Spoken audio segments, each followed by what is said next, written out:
কদিন পরে দেখবো ঢাকা শহরে সব সাইকেলে দৌড়তেছে। যিনি প্রধানমন্ত্রী উনিও সাইকেলিং করতেছে, যারা মন্ত্রী ওরাও সাইকেলে যাইতেছে। যদি সাইকেল পাওয়া যায় আর কি, সাইকেলও শেষ পর্যন্ত পাওয়া যাবে কি না। কদিন পরে দেখা যাবে টমটম, ঘোড়ার গাড়ি, যেগুলি ডিজেল লাগে না, পেট্রোল লাগে না, অকটেন লাগে না, যেগুলি এলপিজি লাগে না, গ্যাস লাগে না, ঘাস খেলে শক্তি উৎপাদন হয়, ওই বাহন, আল্লাহ দেওয়া বাহন, ঘোড়া, গাধা, অল খৈল অল বেগল অল হামির, ঘোড়া, খচ্চর, গাধা, লে তারকাবুহা ওয়াজিনা, তোমাদের বাহন হিসাবে দিয়েছি, সৌন্দর্য হিসাবে দিয়ে, সেটা আবার ফেরত আসতেছে। সম্মানিত ভাইরা, তো এই জন্য এই যুদ্ধ কোনো সাধারণ যুদ্ধ না। ওরা মনে করতেছে আমি আমার তেলের জন্য লড়তেছি, আমি আমার অর্থনীতি চাঙ্গা রাখার জন্য লড়তেছি, আমি আমার সুপার পাওয়ারের ইমেজ রক্ষার জন্য লড়তেছি। ওরা মনে করবে এটা, কিন্তু আল্লাহ দেখতেছে যে না, ওইটা না, তোর দিয়ে আমি ভাঙ্গাইতেছি। তোদের এই অবৈধ সুদী অর্থনীতি সুদী টাকা দিয়ে, সুদী ব্যাংকের, গোটা বিশ্ব তো সুদী ব্যাংকে ডুবাই দিছ, আর সুদী ব্যাংকে টাকা দিয়ে তো নাপাক বিল্ডিং এগুলি দাঁড় করাইছে, এগুলি একটাও রাখবো না, আমি সব উড়াই দেবো সব। বুঝেছেন? ভিতরের খবর হলো এটা, সেটা আল্লাহ করতেছেন। আল্লাহ কি বলছেন সূরা বনী ইসরাঈলের 16 নম্বর আয়াত, ওয়াইজা আরাদনা আন নুহলিকা ক্বরয়াতান আমারনা মুতরাফিহা, আমি যখন কোন জনপদকে ধ্বংস করে দিতে চাই তখন সুখী ভোগীদেরকে পাওয়ার পয়েন্টে নিয়ে আসি। তাদের অনেক বিত্ত আছে, ধনবল আছে, জনবল আছে, গার্মেন্টস আছে, বিভিন্ন ইন্ডাস্ট্রিজ, বিভিন্ন সিরিয়াল আছে, এক্সপোর্ট ইম্পোর্ট ব্যবসা বাণিজ্য আছে, মুতরাফিন, যাদের ভোগের জিনিসের কোনো অভাব নাই। আমি বিশ্বকে যখন ধ্বংস করতে চাই তখন এই শ্রেণী, ব্যবসায়িক শ্রেণীকে আমি ক্ষমতা দিয়ে দেই। কি আশ্চর্য! আপনি বাংলাদেশের ক্ষমতার ডিজাইনটা দেখলে বিগত এক দশক বা এক যুগ থেকে দেখবেন ব্যবসায়ীরাই এমপি হয়, ব্যবসায়ীরাই মন্ত্রী হয়, যার যত টাকা সে তত পাওয়ারফুল, ঠিক না? আল্লাহ বলছেন কি আশ্চর্য, কোরআন যে দেখা যায় যে আমি বিত্তবানদেরকে, ভোগীদেরকে আমি পাওয়ার পয়েন্টে, ক্ষমতার কেন্দ্রে, পার্লামেন্টে নিয়ে আসব।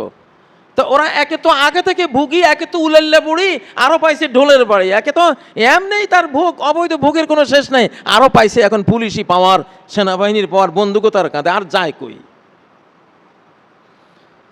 আমারনা মুতরাফিহা ফাফাসাকু ফিহা, তখন ধনবল, আরেকদিকে অস্ত্রবল, রাষ্ট্রবল পেয়ে ফাসেকি করার, পাপাচার করার যত ওয়ে লাইন, সমস্ত লাইনে ওরা চলতে শুরু করে।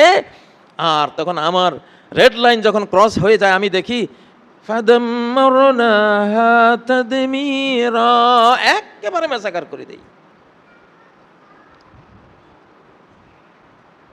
এটা সেই যুগ। মানে আমরা তো এই ওয়াজগুলি করি, কোরআনের কথাগুলি বলি,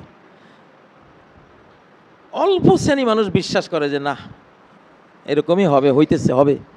বেশিরভাগ শ্রেণী বিশ্বাস করে না। বিশ্বাস করবে কখন? যখন তার উপরে বোমা এসে পড়বে, তখন আরে কোরআনে তো বলছিল, কোরআনের এই কথাটা শুনছিলাম। না, আপনারা কি বোমা পড়লে বুঝবেন না পড়ার আগে বুঝবেন? যাদের কপাল ভালো এরা বোমা পড়ার আগে বুঝে। ধর্ম হলো আপনার সেফটি, সঠিক ধর্ম ইসলাম হলো আপনার সেফটি, সিকিউরিটি, নিরাপত্তা, পিস। যত জাতি পৃথিবীতে ধ্বংস হয়েছে ধর্মহীনতার কারণে ধ্বংস হয়েছে, গণতন্ত্রের অভাবে ধ্বংস হয় নাই। নূহের জাতিকে মহাপ্লাবন দিয়ে আল্লাহ এবার এই জন্য ডুবাই না যে এরা গণতন্ত্র বিশ্বাস করতো না, এই জন্য যা এসব যারা অগণতান্ত্রিক এদেরকে রাখবো না। কি নূহ আলাইহিস সালামের জাতি কি গণতন্ত্রের অভাবে ডুবছে? হ্যাঁ, নাকি ওরা বিজনেস পলিসি বুঝতো না এই জন্য ডুবে গেছে? হ্যাঁ, ওরা কি ইকোনমির জ্ঞান ছিল না? না, ওরা বিল্ডিং বানাইতে জানতো না এই জন্য আল্লাহ ডুবাই দিছে? নাকি কৃষি জানতো না, এগ্রিকালচারাল কোনো নলেজে ছিল না, এগুলি রাখি লাভ কি, মাইরা দে? কি জন্য? এক কথায় বলে দিয়েছেন, কানা আকসারুহুম মুশরিকিন, এদের মূল পাপটা ছিল মুশরিক। এরা ছিল সৃষ্টি পূজারী, আল্লাহকে বিশ্বাস করতো, আল্লাহর পূজা করতো, সৃষ্টিরও পূজা করতো, দ্বৈত, কাউকে বেজার করবে না। আল্লাহ খুশি থাকুক, শয়তানও রাজি থাকুক। এই দ্বিচারিতা যাদের, আজকের অধিকাংশ মুসলমানের দ্বিচারিতা, মসজিদে নামাজও পড়ে, কিন্তু সুদ হারাম করলে আপনারে জঙ্গি বানাই একেবারে দিবে শেষ করে, এটার নাম মুসলমান? তাহলে তুমি তো মুনাফিক, দ্বিচারী, এটা শিরক। নারীদের পর্দার কথা একটু শক্ত করে ওয়াজ করেন। হ্যাঁ, উনি তো বাংলাদেশে বরং ক্ষমতার পরিবর্তনের উপরে সিদ্ধান্ত নেওয়া হয় যে ইনাদেরকে ক্ষমতা দিলে তো ওনারা পর্দাফসীদের কথা বেশি কইব, হয়তো পাস করলেও ফেল করাই দাও। তো মানুষেরা না ফেল করাইছে, আল্লাহরে ফেল করাইতে পারবা? ফেরেশতা আইতে আছে। যা হোক, কি হয়েছে হয়েছে, এটা জাগা, কিন্তু ঠিক হইতে হবে। আল্লাহর মার এসে গেছে, ঠিক করাই ছাড়বে আল্লাহ। সমস্ত বেঈমানরাই মরার সময় লা ইলাহা ইল্লাল্লাহ পড়েছিল, ফেরাউনও লা ইলাহা ইল্লাল্লাহ মুখে নিয়েছিল। এখন হলো সে শেষ সময়।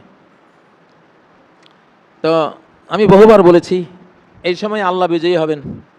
যাই থাকবে ধ্বংসযজ্ঞের পরে, যাই থাকবে আল্লাহর পক্ষে যারা, বিজয়টা যদি থাকে, বিজয় কিছুটা সেটা এদেরই থাকবে। কারণ এই শতাব্দী চেঞ্জ হয়েছে, 2024 শতাব্দীর পরিবর্তন হয়েছে। ভালোটা আসবে, মন্দটা হেরে যাবে, হারামটা চলে যাবে, হালালটা চলে আসবে, মিথ্যা ধীরে ধীরে চলে যাবে, সত্যটা চলে আসবে, কুফরি বেঈমানি শিরকি চলে যাবে, ঈমান তাওহীদ ইখলাস এগুলি বিজয়ী হবে। কে দুর্বল কে সবল সেটা দিয়ে না, কে আল্লাহর পক্ষ নিছে আর কে আল্লাহর বিপক্ষে গেছে, এটা দিয়ে এখন জয় পরাজয় নির্ধারণ হচ্ছে, হবে। এজন্য সারা পৃথিবীতে সিনারিও এটাই আসবে, দুর্বলরা বিজয়ী। সর্বক্ষেত্রে দেখবেন দুর্বলরা বিজয়ী, সবলরা অকল্পনীয়ভাবে হেরে যাচ্ছে, সুপার পাওয়াররা হেরে যাচ্ছে, এটা দেখবেন ইনশাআল্লাহ। আবাবিল দিয়েই আল্লাহ তাআলা হস্তি বাহিনী, ছোট্ট পাখি বাহিনী দিয়ে হস্তি বাহিনী মারেন, এটা আল্লাহর সিস্টেম। মশা দিয়া নমরুদ বাহিনী মারেন, এটা আল্লাহর সিস্টেম। ক্ষুদ্র দিয়েই বৃহৎকে মারেন, এটাই ওনার সিস্টেম। কেন সিস্টেম? তাহলে মানুষ বুঝবে যে ক্ষুদ্রের পিছনে তাহলে কার হাত আছে। অবশ্যই এক মহাশক্তির হাত না থাকলে এই ক্ষুদ্র শক্তি এই বৃহৎ শক্তিকে হারাতে পারত না। আল্লাহ তাআলা আমাদেরকে তওবার তৌফিক দিন, ইস্তেগফারের তৌফিক দিন, আল্লাহর দিকে ফিরে আসার তৌফিক দিন। ঈমান ইসলাম তাওহীদের এই মৌসুমে ঈমান ইসলাম তাওহীদকে আঁকড়ে ধরার তৌফিক দিন। যত পাপাচার আছে, বিশেষ করে শিরিক, জিনা, ব্যভিচার, জুলুম, অত্যাচার, এগুলি থেকে তওবা করে আমরা মুসলিম জাতির যে জাতীয় চরিত্র, চেতনা, বিশ্বাস, এগুলির দিকে আমাদের ফিরে আসতে হবে এবং মুসলিমরা ঐক্যবদ্ধ হতে হবে। অনেকে শিয়া সুন্নির পার্থক্য করেন, যে ইরান শিয়া, তারপরে আমরা সুন্নি। এটা বোকা, এটা বোকা।